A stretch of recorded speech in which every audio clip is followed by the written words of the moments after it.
ক্ষুব্ধ হয়ে সোনামুড়া বিদ্যুৎ দপ্তরে তালা ঝুলিয়ে দিল যুবকরা।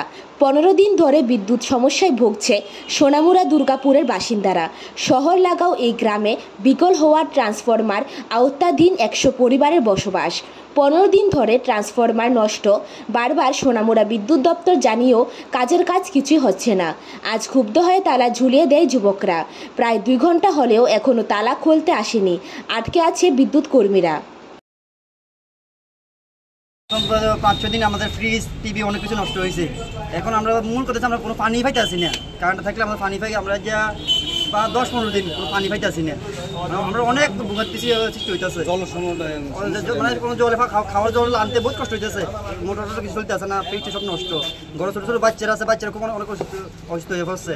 মুরব্বী আছে, তারা তো কারেন্ট না থাকার কারণে তারা অনেক অসুস্থ হয়ে পড়ছে। এই গরমের ভিতরে না অনেক মানে কারেন্ট নাই, কিছুই নাই, সব বন্ধ।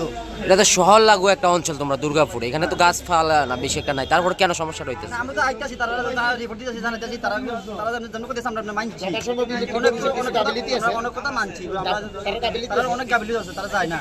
তারা এখান থেকে বই আমরা যাবো, তোমরা যাও, আমরা যাবো, তোমরা যাও, আমরা যাই বইতেই তারা কোনো যায় না। লাইনে কোনো ফল্ট আছে? ট্রান্সফরমার আসবো আজকে কইছে 15 দিন আগে ট্রান্সফরমার আইবো কইছে, কিন্তু এখন ট্রান্সফরমার দেখা নাই।